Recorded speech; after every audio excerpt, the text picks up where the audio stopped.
There's no excuse for not being the hardest worker. Yeah, some might be bigger, stronger, faster, quicker, younger, whatever else, but there is no excuse to not be the hardest fucking worker there. Two forms of pain. Pain that breaks you, and the pain that changes you. That's the pain of the change right there.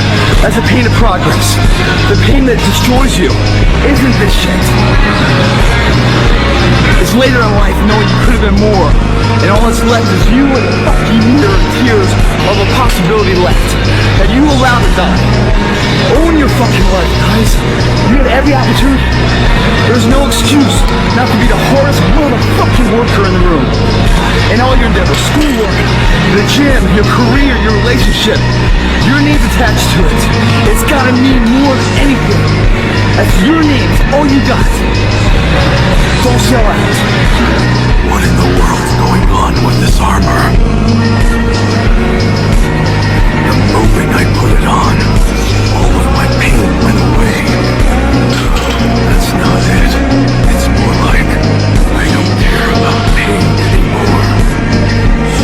More important than pain is this impulse that's rising within me. I feel as though there's something violent welling up from within. Let go. I see.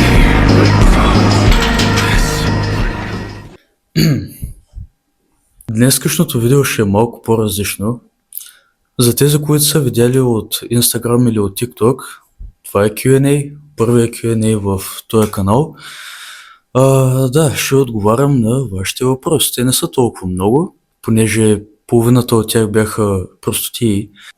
Първият въпрос е, ще ги слагаме и тук някъде. Какво ми е мнението за Александър Ушагелов, който е един от най-добрите трибойци в България до момента в категорията си, всъщност най-добре май. Ако не се лъжа, държи рекорда за клек, който е 295 кг или нещо такова. Не съм сигурен дали го държи или е на второ място. Да, силен е. Мнението ми, ние от сравнително много време се познаваме с него. Виждали сме се един път на състезанието. Като цяло, да, много добро, много учтиво момче, дисциплиниран е и да, той има намерение да ги скъса на следващото състезание, тъй че успех. Какво ме мотивира да тренирам е доста често задавам въпрос. Като цяло аз никога не съм имал мотивация да тренирам. Не е имал момент в живота ми, в който аз да съм погледнал някой и да си кажа искам да съм катетос. Тъй че не, аз наистина не съм имал някакъв период, в който просто съм си казал почвам да тренирам и това е. Аз се сещам още в детската как правих лицеви и коремни. То бях на 9, беше първият път, в който влязох в залата. Сещам се, че бях бутнал 45 лежанка, 70 тяга и на клекане максвах тогава. И това е нещото, което ме прави щастлив, да се развивам, да ставам по-добър. Имам ли определена цел с контента? Да, имам. Целта ми до края на този месец, която по принцип не смятах да споменавам публично, е 1000 последователя в TikTok, 1000 последователя в Instagram. Може би даже и 1000 абоната тук. В зависимост от това как се наредят нещата. Да, като цяло 1000 навсякъде. В TikTok за сега сме на 180 последователя. Това бяха въпросите.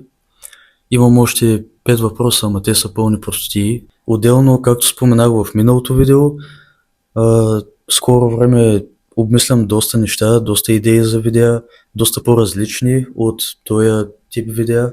Абонирайте се по-добре, да не вземете да изпуснете нещо. Това е от мен, до следващото видео.